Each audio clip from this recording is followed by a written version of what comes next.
1994 obesity rates are still around 15 to 19%, and then in 1997 it gets to greater than 20% in some states. In 2001 we have some states greater than 25%, and now in 2005 we have some states greater than 30%. So obesity is a significant risk factor for diabetes, and we have to control what we're eating and our obesity trends if we want to prevent the onset of type 2 diabetes. And I should make that clear. I'm going to be talking more about type 2 diabetes today. But if we look now at just the world and obesity and diabetic trends, and we compare that with 1994, 2000, and 2009, we can see as the obesity rates increase, so does the diabetic rates.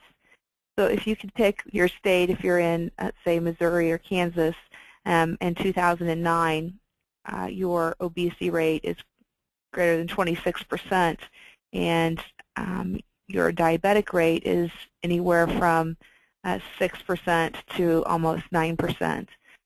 In those states. So it really is important that we watch what we eat and we keep our weight at optimum value, optimum level in order to prevent diabetes in our life. We can see that the diagnosis of diabetes has significantly increased from 1958 all the way up to 2009. So definitely need to make sure that we watch our weight and what we consume in order to prevent diabetes. In fact, the risk factors for diabetes are being physically inactive, being overweight, obesity, currently smoking, high blood pressure, and high cholesterol. So it's interesting that most of the risk factors for type 2 diabetes are all modifiable risk factors, meaning these are risk factors that we can control. But it's funny that patients and Americans, although 70% of us are overweight or obese, only 40% of us believe that we are overweight. So we really can't look to the person beside us to see if our weight is accurate, because most of the world is overweight or obese. We need to just make sure that we are within the right weight for our height. A better predictor of risk is really your waist circumference. We like the waist circumference to be half your height in inches. So if you're 70 inches tall, your waist circumference, top of the hip bone, across what goes through the door first to the other top of the hip bone, that should be half your height in inches. So if you're 70 inches tall, your waist circumference should be 35 inches. 90% of males that are over 60 are overweight or obese, 90%. So we're looking at more and more type 2 diabetics becoming type 2 diabetic population if we don't get our weight and our dietary and activity patterns under control. So why are we gaining weight? Why are we having more diabetics in the world? And why is our activity patterns declining? So I'll first talk a little bit about eating habits. We eat too much calorie-dense and nutrient-lacking foods. So that means that we're eating foods that have no nutrients in it, but tons of calories. And I have a lot of patients that will say to me, Becky, I don't eat that much, and they're obese, and I believe them. If you can have a bag of Eminems and have that consumed, within 5-10 minutes, you've consumed as much calories as what a bushel of apples would be. But one person wouldn't be able to sit there and eat one apple right after the other and finish a whole bushel. So I do think that if we changed our diet, we could eat actually more nutrient-packed foods, eat more, and still have less calories. We often tend to overeat. We don't eat until we're no longer hungry. We actually eat until we're stuffed and we can't put anything else in our mouth. And we got to get away from that trend, and we got to just say, okay, I'm no longer hungry. I don't really need to eat anymore. And that should be the servings that we need to prepare for ourselves and to eat. And then there is a lack of physical activity in the world today, and we need to find things to concentrate on physical activity, not concentrate and center activities around food. And that's kind of what we tend to do. I'll talk more about sweets and fats here throughout the presentation, but just think about how many sweets that you consumed yesterday. How many soft drinks did you actually consume yesterday, or candy or cakes or cookies or pies, or any candy bars or fruit drinks or ice cream, sweet rolls, cinnamon toast. I mean, just think about how many sweets that you actually consumed yesterday.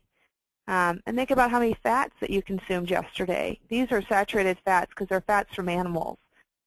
So think about how many cheeses or ice cream or marble cuts of meats, regular ground beef, bacon.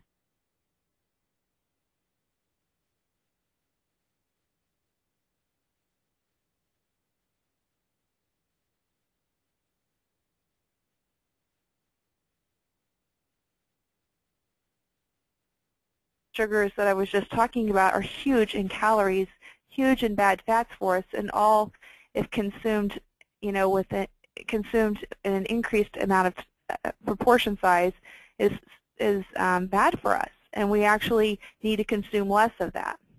Additionally, we're living in a portion distortion type world. When I was growing up, we were served on 9-inch plates at our dinner table. Probably my parents were on 7-inch plates. Now in our homes, we're serving 11-inch plates, and we've probably all been to restaurants where somebody's meal came out in the platter form, which was it's completely ridiculous, and we shouldn't even be thinking that that's something that we can consume. We need to go back to what is a portion size and how we can not have a portion distortion view of food. So one thing, if you want to eat less, we do recommend that you use smaller plates. And if you want to have a meal that is not as heavy or not as big, then choose a smaller plate for that meal. We are inactive. In fact, part of the reason that we're inactive is, I know our world is different because of computers, and we're not outside and kids aren't outside and doing imaginary play.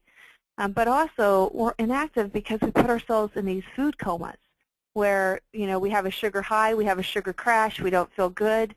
And there's two hormones that really kind of help regulate our sugar and our fat stores, and it's insulin and leptin. When you're insulin resistant, you have an increased amount of insulin because it keeps pouring out more insulin because you're resistant to what it's currently giving you, so it keeps pouring out more insulin. And insulin is it's a hormone that actually stores fat, and it makes you feel bad. So you feel sleepy, you feel sluggish, you store fat, and the more insulin, the less good you feel. But the less insulin, the more active you become. So more insulin, less energy, more like a food coma, less insulin, you're more active.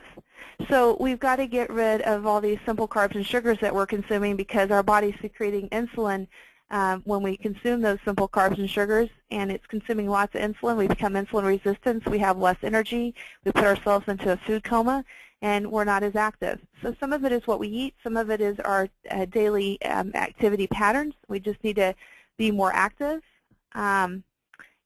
Basically anywhere from 26 to 43% people feel that they don't have any leisure time for physical activity.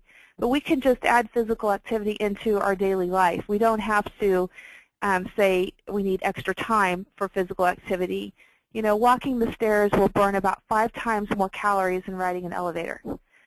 So, rule of thumb for me, if it's 3 flights of stairs or less, I'm always taking the stairs, no matter what. If you want to exercise and you've got 6 to 10 flights of stairs and you physically can do it, you should do it. So the more active you are every day, the farther away you park in a parking lot, is helpful. You can just wear a pedometer every day and try to get 10,000 steps a day and increase it by 200 steps a day till you get there. We often center our activities around food. We meet friends for dinner. We meet friends after work someplace where there's food. We have gatherings and celebrations all centered around food. But we need to center it around meeting somebody to go for a hike, meeting friends for a weekly class or a weekly walk, or we need to change it up, or a golf game or bowling or something where you're active. And we need to change up our lifestyle where we're not meeting around food, but we're meeting around activities. And there's several activities that you can do, whether it's strenuous or not strenuous. Even if you walk 10 minutes a day and you're not currently doing that, but every day you just get up and walk 10 minutes, it helps to get us back into a healthier cycle and get us back into an exercise routine. We are what we eat, unfortunately, and our body reacts to that. So we need to make sure that what we eat then is healthy, because that ends up being who we are. Here are the saturated fats, and those are fats that are solid at room temperature, and I kind of taught you just about those already. It's really fats from animals, and so it's the cheese, the marbled meats, the ice creams. So we need to make sure that we have less of the saturated fats. These are the trans fats that I mentioned to you earlier. Dr. James O'Keefe, Joan O'Keefe, in their Forever Young Diet book, have quoted these as some of the worst foods on the planet. In fact, I tell my patients the best thing in the donut, the healthiest thing in the donut is the hole in the middle. So we need to make sure that we really minimize these. If you want to have one every now and then, that's fine, but that's just what it is. I think in America we've changed our snacks to desserts. So we have 3 or 4 desserts a day and not 3 or 4 snacks a day. But our snacks should be healthy snacks. They shouldn't be desserts. These fats actually increase your bad cholesterol. They promote insulin resistance. So when you have more insulin on board, because insulin resistance means you're resistant to the insulin that you're secreting, so it tries to secrete more. The more insulin you have on board, the more fat storage you have, and the less energy you have. They also damage the heart walls as well. And I have on here a picture that you'd be surprised how many people want their indigestion tablets deep fried and powdered too. But seriously, I've had people ask me if we have chocolate-covered fish oils yet. So I do think that we are addicted to bad things, and we need to change our addiction, and we need to retrain our brain to think what's healthy and what's not healthy. This was a study done by Dr. Vogel, and that first black bar is baseline blood flow through the artery. And then the yellow one is the blood flow through the artery 4 hours after a high-fat meal. So after your cheeseburger, fries, and shake, we can see that the blood flow through the forearm is half of that of what it was at baseline. And then 6 hours later, we're still not back to our baseline blood flow, but yet we're perhaps on to our next high-fat meal. This here is some slice of the aorta of mice. And the first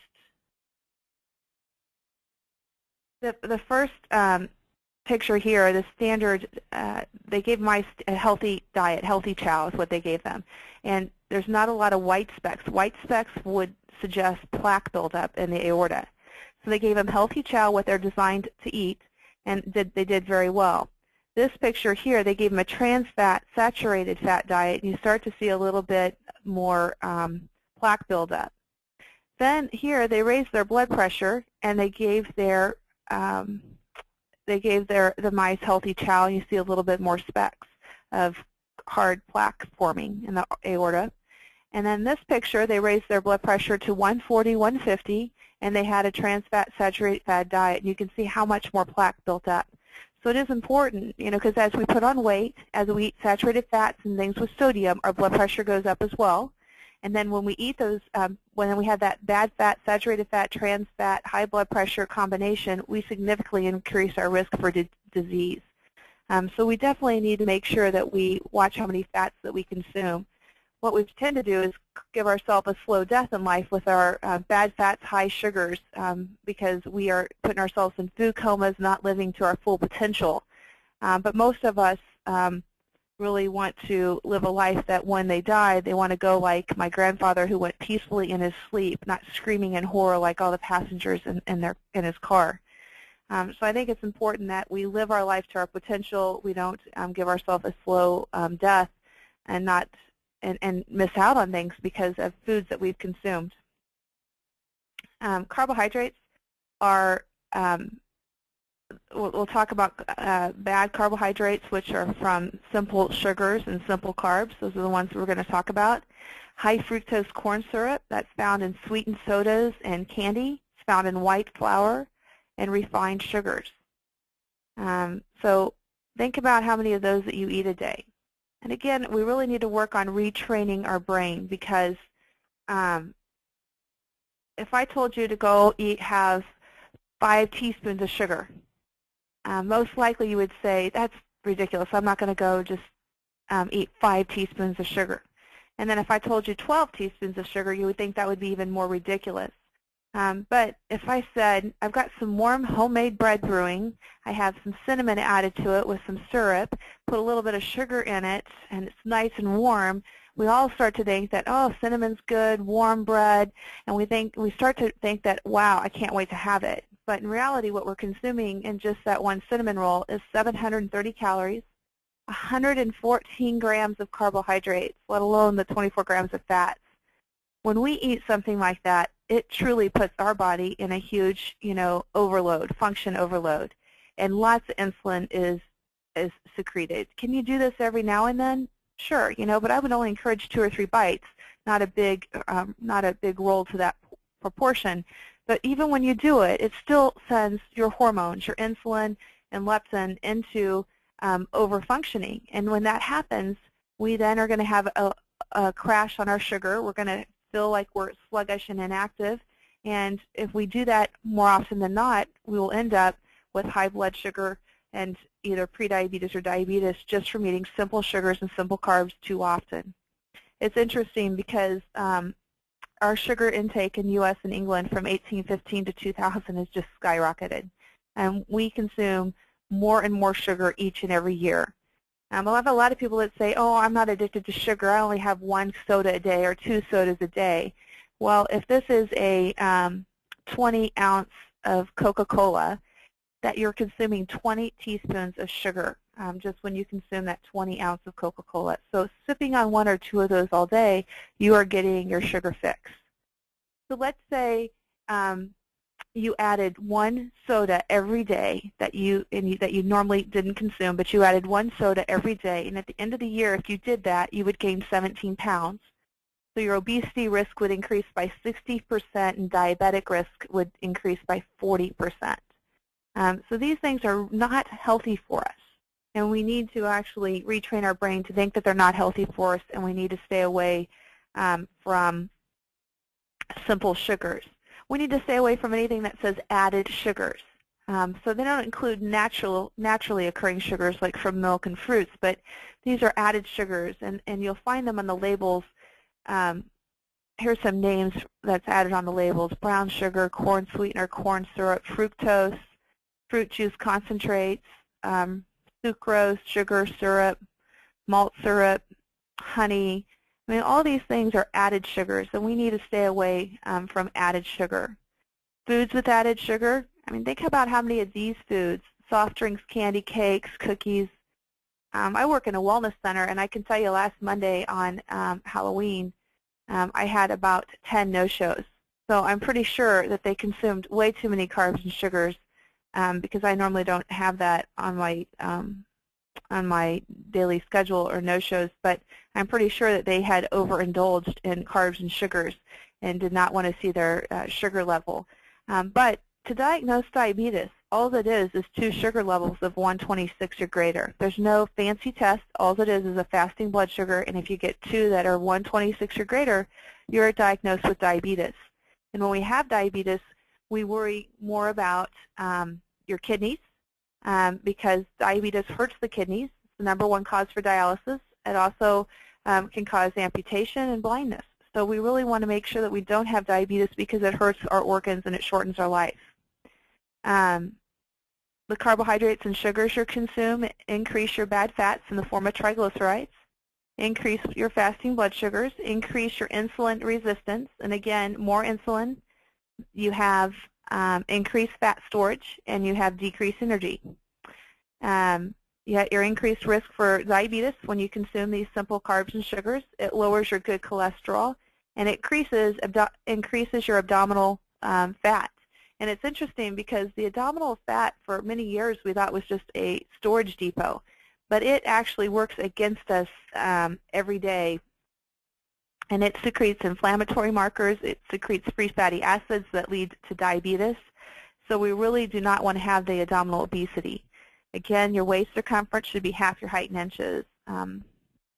I have patients that have high triglycerides when they come to me, and my technician knows to save their blood, hand me the blood in front of the patient, and then I just tape it to the computer, and I show them after about 5 or 10 minutes what their blood looks like after they've consumed a high amount of carbs and sugars. And here was one patient's blood sample. So the blood tube is from here to here, and this is the blood, or this is the triglycerides, the fat that came to the top. This is the same patient. Blood tube actually starts here and goes all the way here, and this is the fat triglycerides that came to the top, and here's the blood tube from here to here, and then this is the fat that came to the top. You can actually kind of see here how it's twisted. This actually hardened, and when I was able to turn it upside down, it just kind of made a thunk noise. It was just a really hardened fat thing within 5 or 10 minutes. It's interesting because this patient, with his brain, his arteries, was craving antioxidants from fruits and vegetables, and it needed some clear blood. That's the sludge that he was pushing around in his artery walls. So it's really important that we do not overconsume simple carbs and sugars, because it affects our heart, it affects our eyes, it affects our blood pressure, it affects our kidneys, and it definitely increases our risk for diabetes. So a lot of people will say, well, I don't eat very much, and sometimes they don't even write down on their diary, that their food diary, that they actually ate some jelly bellies or jelly beans, because they didn't think that it was that many and it would matter. But this is an example of 100 calories. It's 10 jelly beans. So then, after dinner they might want a piece of chocolate, but they really shouldn't eat the chocolate because they already had the jelly beans earlier. But we don't live in a world that way. We say, oh, I'm going to have the chocolate anyway. And then we end up with overdosing on sugar, and we have the sugar high, and then we hit the low. We have increased insulin, we have the increased fat storage, and then decreased energy, and then we become less active. So we need to learn to enjoy present pleasures in such a way so we do not injure future ones. And that's what we've gotten away from. If you have to have something, I use Joan O'Keefe's 3-bite rule. If you actually have to have something and you can't get it out of your mind, 3 bites, and don't make them big bites, just 3 small bites, get the taste and move on. A lot of my patients will say, well, I have my dark chocolate every day, and they're obese, they're pre-diabetic, if not diabetic already. We're trying to prevent them, but yet they're consuming dark chocolate. Yes, dark chocolate has flavonoids and powerful antioxidants that are protective, heart protective, but that's the same flavonoids that's in green tea. So I tell my patients, when we're trying to prevent type 2 diabetes, or we're trying to prevent further weight gain, or we need to lose weight, don't consume the dark chocolates. We really need to work on weight loss and getting our carbs and sugars under better control. They are an addicting substance. Simple carbs and simple sugars are addicting. Oftentimes you just can't have one small piece of chocolate. 25 pieces of Eminems are 100 calories. So sometimes people say, oh, I just had a small amount of Eminems. They don't realize they consumed 100 calories. And then if they had 2 or 3 of those, they just added 200 to 300 calories onto their current diet that they did not plan on having for that day. So Julia Childs always quoted, moderation, small helpings, sample a little bit of everything. Those are the secrets to happiness and good health.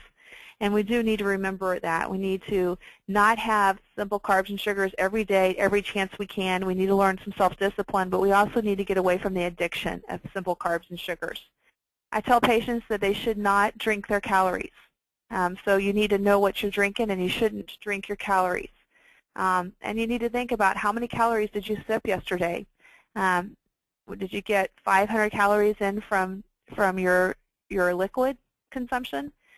Because we don't get full on the liquids that we consume. We just don't get full for them. So studies show that we eat the same amount of food regardless how many calories are in our liquid. So I do recommend that people have a glass of skim milk a day. I recommend tea and water. And if they want to consume an alcoholic beverage, I recommend no more than 1 glass for women or 2 glasses for men. But again, you still need to count those as part of your calories for the day. Orange juice is all sugar. You're better off having an orange. Apple juice is all sugar. You're better off eating an apple. So let's say 8 ounces of apple juice we could swallow. All of us could swallow it in two big swallows, smack our lips, say, boy, that tasted good, give me more, and be just as hungry. But if that took 3 apples to make that 8 ounces of apple juice, we wouldn't be able to sit here one right after the other and have 3 apples, eat 3 full apples. The reason for that is because in the fruit, you actually get more fiber and more of the nutrients as well. So you're better off always to have the fruit than to have just the juice where you get the natural sugars. That causes your sugar to immediately spike, causes insulin to be excreted, and again, we have the more insulin that we have excreted, the less energy we have, and the more fat storage we have. And a lot of people have those lattes that are out there. Lattes are highly, they're just a milkshake in the morning is what they are. 240 calories if that's made with syrup and whole milk. So we need to make sure that just because someone says I had coffee in the morning doesn't mean that it's black coffee with nothing in it. If it's a latte, you're consuming anywhere from 200 to 400 extra calories that you need, and it's sugar is what you're consuming. So you're starting your day off with the addiction. I have a hard time helping patients lose weight, prevent diabetes, if they start their day off with sugar. So I recommend that we don't start our day off with sugar. And this is for alcoholic drinks. If you do drink, no more than 1 for women or 2 for men. And so that doesn't mean to go get a bigger glass.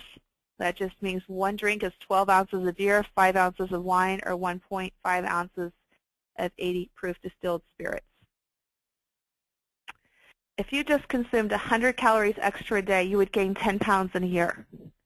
So if you had a year where you put on 15 pounds, you actually consumed more than 100 extra calories a day than what you previously were doing, or you weren't burning that off. So we do need to watch portion sizes. We do need to watch how much we drink, and that doesn't mean get a bigger glass or get a bigger plate. That means that we actually have to be diligent and have some self-discipline. So the next question I get is, what should I eat?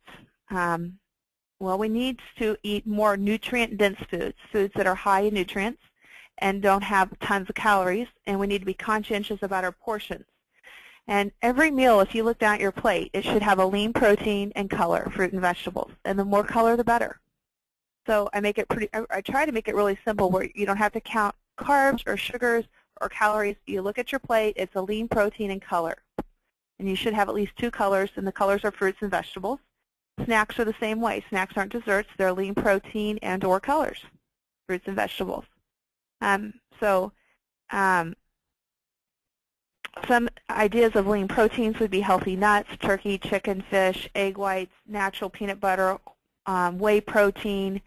You can do tofu, low-fat cottage cheese, and again, avoid pastries and sugary foods. On all the diets that exist, whether it's Atkins or South Beach or the Forever Young diet or Ornish's diet, the Leon study, the China study, all those diets that have really good outcomes, they have one common denominator, and that is in all those diets they cut out simple carbs, simple sugars, and processed foods. And that's really what we need to do in America. We need to live what we're genetically designed to live. And we need to make better choices. So if we have 3 fried chicken wings in front of us with skin and batter on it, or if we have 3 ounces of roasted skinless chicken breast, what do you think your better choice is? It's obviously going to be the 3 ounces of roasted it's obviously going to be the 3 ounces roasted skinless chicken breast. But look at the difference in the calories. The chicken breast was only 140 calories, whereas if you would have those 3 chicken wings with skin and batter, you would have had 335 additional calories. So I think when we make choices, we don't realize how many more calories and bad things that we're consuming when we can even make these little choices. If you're going to eat meats, choose meats that end in rounds or loins. They're usually leaner cuts of meats. Use fish, chicken, and turkey. Vary your choices. You can also do beans for healthy meat as well, or I'm sorry, for healthy protein, as well as nuts and seeds. A typical portion for your meat is 3 ounces, or the size of a deck of cards. That's a typical amount of meat that everybody should consume. Most people, when you go to a restaurant, it's a 6-ounce steak, so it's double of what a portion size should actually be. And then, you know, the more color, the more fruit and vegetables on your plate, the healthier your plate is. So they provide us with antioxidants, phytonutrients. They protect us against oxidative damage. And what oxidative damage is that's why we like antioxidants, right? Because we don't want our LDL cholesterol to be oxidized or hardened or cling to the artery wall. We don't want our arteries to have oxidative stress, which is bad stress on the arteries. And so we want to be healthy and have plenty of antioxidants and phytonutrients, and you get that from more fruits and vegetables. And it also helps to enhance our immune system. So the more color on your plate, the better. And I'm going to talk to you just briefly here about fish oils. The American Heart Association does recommend increased omega-3 fatty acid intakes virtually for all adults. And that was their recommendation came out in 2002.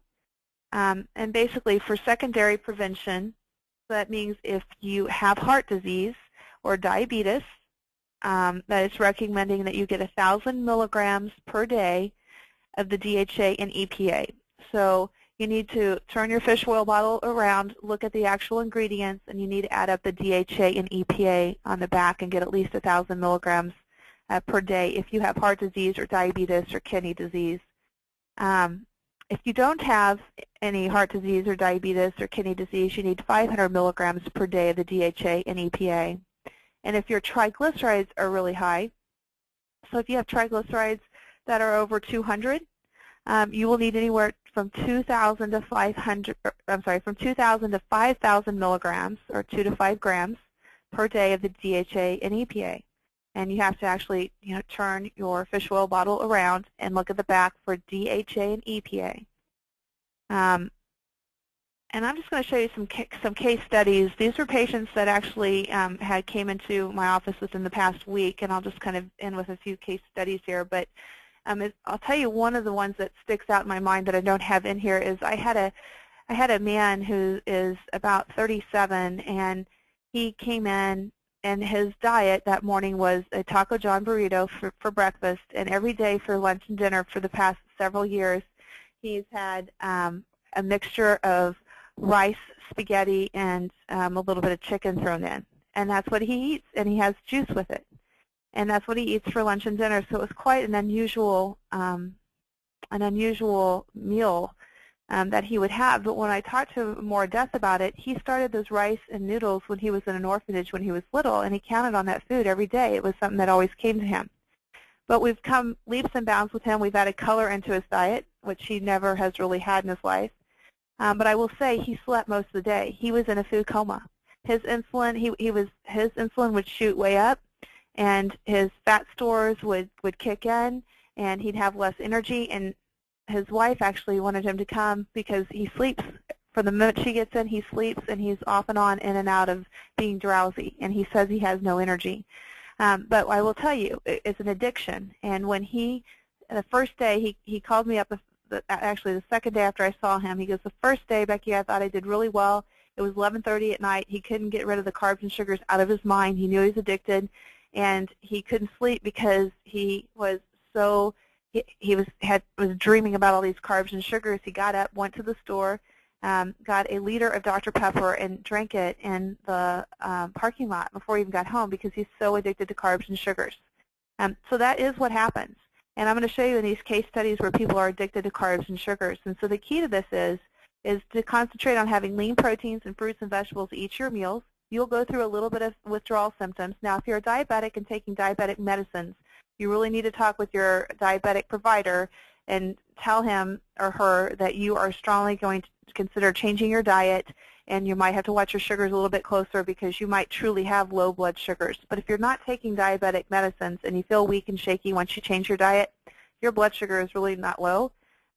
Your blood sugar is, your body's expecting you to spike high, at a typical time when you normally would eat carbs and sugars and you just didn't do it, so your body's trying to reset.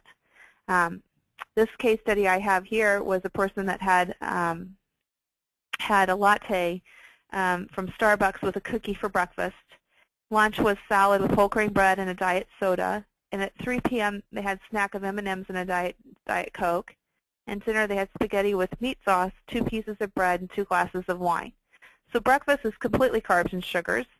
Lunch, they had some carbs with the whole grain bread, but it wasn't enough, didn't last them, so at 3 p.m. they had to have their M&Ms. And then at dinner they got more carbs and sugars. So this person is quite addicted to carbs and sugars. Again, we need lean protein and fruits and vegetables at each of our meals. This next study, a lot of people think that Cheerios and cereals are healthful carbs and sugars. Lunch was a salad wrapped in a wheat tortilla, sweetened tea, and at 4 p.m. they had animal crackers and banana. And at dinner they had a double cheeseburger, French fries, and a Diet Coke. And prior to bed they had a small bowl of vanilla ice cream. So you can see where the addiction is on sugar in this case study. Again, even if they would have had a handful of nuts in the morning and an orange, orange and strawberries, they had protein in 2 colors. And the last one I have here is somebody that basically needs a better portion control as well as leaner cuts of meats. But breakfast was 2 eggs, 2 sausage patties, whole wheat toast, and orange juice.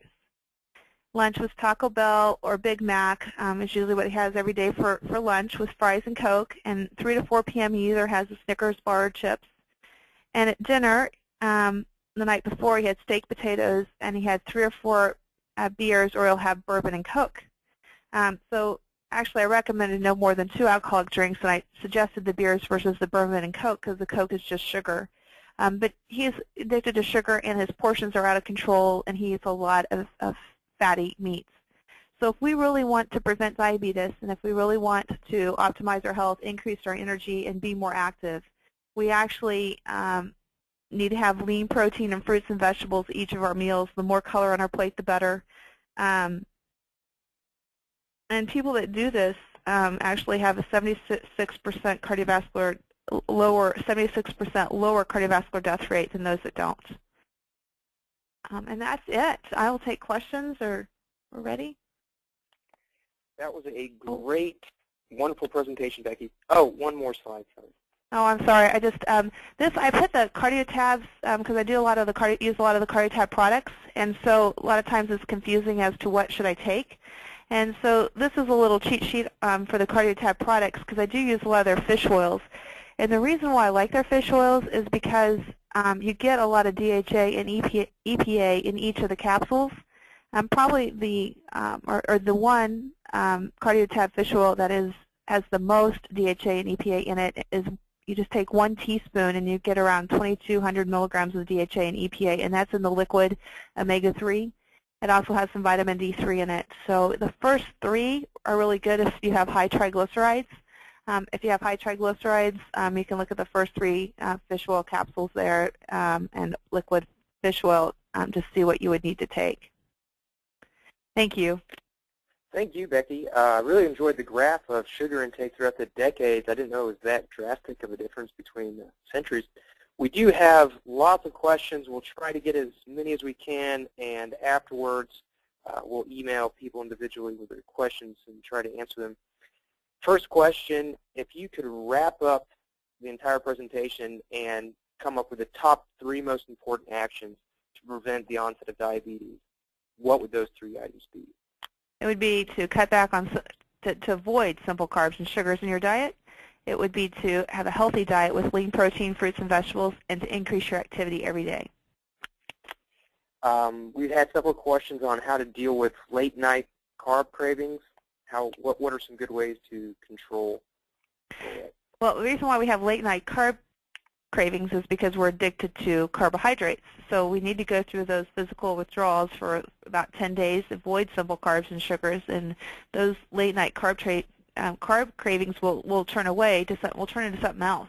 You'll crave fruits, you'll crave vegetables, you'll crave lean protein. It'll be a different craving. We just got to go through the withdrawal symptoms. And I would not have simple carbs and sugars in the house if you have prone to late night carb cravings. I would not have them accessible or around, and I would have healthy foods such as fruits and vegetables cut up. I personally, every Sunday, cut up red, green, yellow bell peppers, radishes, cucumbers, celery, and I throw in a bag of baby carrots and cherry tomatoes in this big Tupperware. And it's a rule of thumb, before you have anything bad, you have to have a handful of color. And it's a handful of color in the morning and a handful of color when you come home from work and school. And your body will crave that, just as it craves carbs. Now for you, it will change the craving to fruits and vegetables if you consume those on a regular basis. Great, thank you. You mentioned several times blood sugar. What are some of the symptoms of high blood sugar? Usually the symptoms for high blood sugar, they usually occur more so when your sugars are way out of whack, 200s, 250s, but you have excessive thirst, go to the restroom excessively. Those are probably the two big ones, excessive thirst and go to the restroom excessively. But, you know, you don't really see that when you're just diagnosed with sugars that are in the pre-diabetic range between 100 and 125, or if you get in the diabetic range around 126 to 200, you really won't see that. So the key is to know your blood sugar number before you even get that high. Going off that, what do you think, how many grams of sugar is too much in one food serving? So if you really want to count your calories, probably for the average person average person with a height of 5'8", if you really want to count carbs, get about 150 to 160 grams of carbs and sugars per day. I'm really not into counting anything. I'm really into looking at your plate, and you should have lean proteins and fruits and vegetables, and you should have no simple sugars unless you want to do it maybe once or twice a week for a dessert. But basically, simple sugars are just bad for us. We have a question on the CardioTabs chart. Can you go back to that slide for a second? The chart recommends both kinds of the CardioTabs, omega-3. Can you explain why and what's the difference between them? Sure. The first omega-3 is an enteric-coated capsule. It's a blend of different fishes in that capsule, and they're smaller capsules. They're intended for people that just can't swallow the big pills and like the smaller capsules. And you would have to take 6 to get you to the 2,000 or 4,000 milligrams to lower the triglycerides. So they're just a little bit of a smaller capsule. They are enteric-coated to help prevent the burp. The omega-3 extra strength, that's actually from squid. It's squid oil. Usually don't have burping with the squid oil, so it doesn't necessarily need the enteric coating. It's a little bigger capsule, and you would just need 4 capsules daily to get around the 2,000 mark of the DHA and EPA to lower the triglycerides. But it is a little bigger capsule. It also has some vitamin D in it. About 400 international units of vitamin D are in 2 capsules. So that's the difference between the actual pills, and then the third one is the liquid fish oil. We have a question on blood glucose monitoring. My husband was diagnosed with type 2 diabetes. However, on his second doctor visit, his numbers were much better. Should he be using a blood glucose monitor to monitor his blood sugars after a meal? He's not doing anything to monitor his blood sugars currently. I think it's good for people that are even pre-diabetic to monitor their blood sugars, because you get a better idea as to what you eat and how your body reacts to it.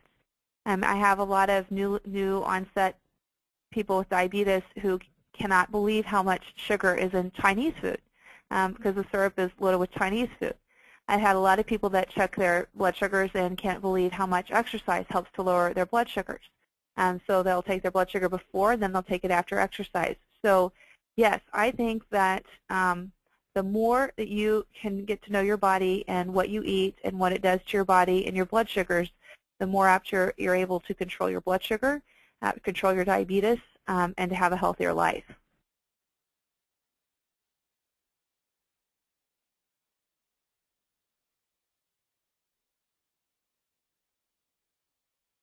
Great.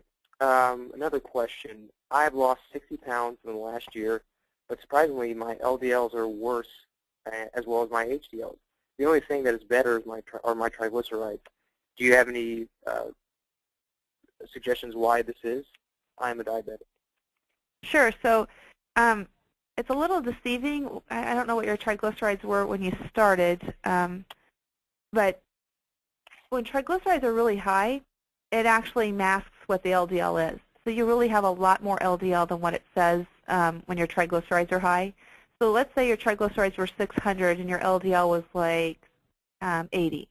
When those triglycerides came down, all of a sudden your LDL is now 120. The reason for that is because all the bad fats were hiding in the triglycerides. So we really didn't know what the LDL was when you started. You had plenty of bad fats but in the triglycerides. So that is what actually happens when you lower the triglycerides. We actually then get a true LDL number. Now, on your HDL, this is interesting. I think it's for every 7 pounds you lose, the HDL will go down a point initially.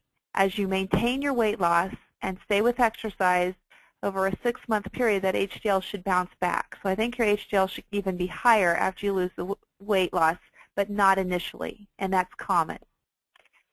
What about getting very shaky and nervous when getting hungry? Many diabetics say that it is also a sign of blood sugars out of whack. So I'll do 2 scenarios. Let's say you're not a diabetic, but you're addicted to sugar, and you are trying to avoid the simple sugars. You will get lightheaded, and you will get shaky because your body's expecting you to have sugar at a certain time, and you didn't have it. But your sugar level would be normal. It's just used to your sugar level being high. Now, if you're diabetic and you are weak and shaky and you take your sugars and your sugar is low, you could be changing your diet, and the medicine that you're on is lowering your sugar too much. What I really caution my diabetics not to do is feed their medicine. So if you are actually going to change your diet and increase your exercise to have better control of your blood sugars, then we really need to work on monitoring your blood sugars and letting your diabetic physician, endocrinologist, or your provider that you see for your diabetes know that you're going to change your diet. You want to lose so many pounds, and you're going to cut back on carbs and sugars so that they can help you decrease the medicine as needed.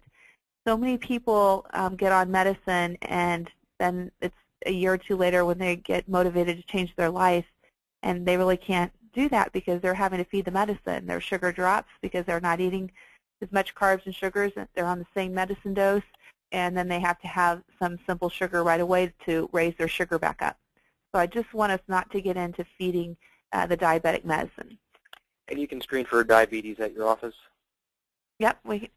Anybody that comes to the Wellness Center, we automatically screen. We actually, triglycerides, all those are carbs and sugars 3 or 4 days before you have the test. Your blood sugar is the last 24 hours of carbs and sugars, and then we do a hemoglobin A1C, which tells us what your average sugar is over the past 3 or 4 months. So we can get an idea, both short-term and long-term, where you are and how much sugar you consume.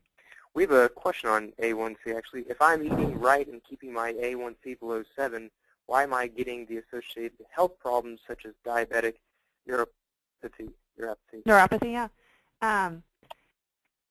Some could be that we just got to it too late. And there's not any real reason why some people get neuropathy and some people don't. I don't think that that's been established yet. I think it's still trying to be scientifically debated as to how that comes about. The key thing, though, is early detection and early control. Now, I don't know if you've had early detection and early control, but that's what you want to help prevent that diabetic neuropathy.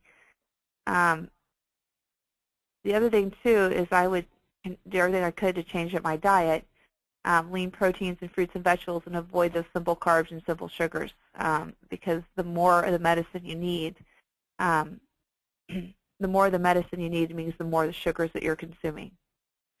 And one of the case studies you mentioned whole grains and salad. Is there anything wrong with a salad and a wheat tortilla for a lunch?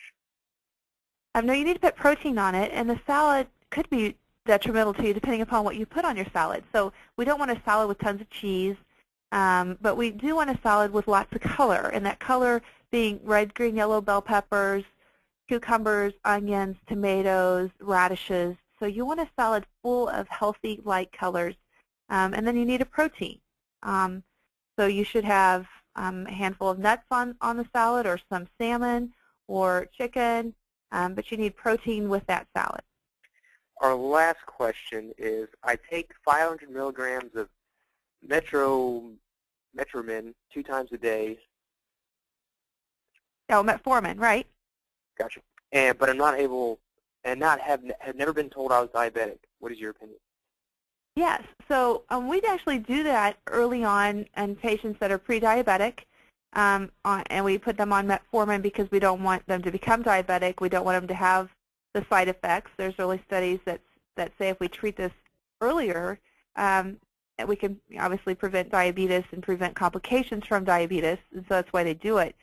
But Metformin actually won't let your blood sugar go too low. So this is your warning to change your life. You know, if you reduce simple carbs and sugars and you feel weak and shaky, your blood sugar is not going to be too low. It's just your body is used to you spiking your sugars. This is the time now where you need to cut back on simple carbs, simple sugars in your diet, and eat as healthy as possible. The science behind all this is basically our pancreas has beta cells that secretes insulin.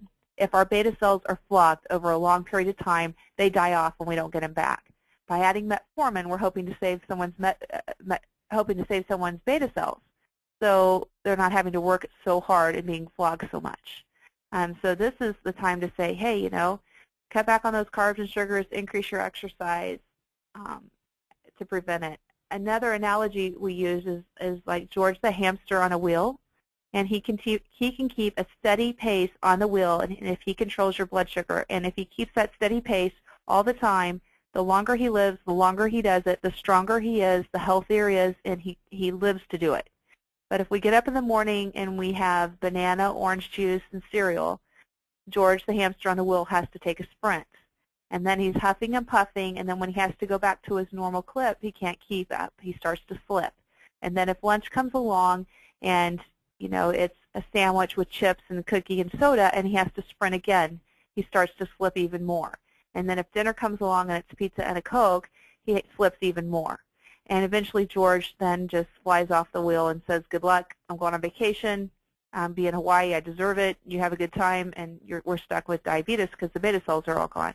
So we need to make sure that anything we put in our mouth, we think about how hard we're making George the hamster run on the wheel, because that's how hard your beta cells are having to work to control your sugar.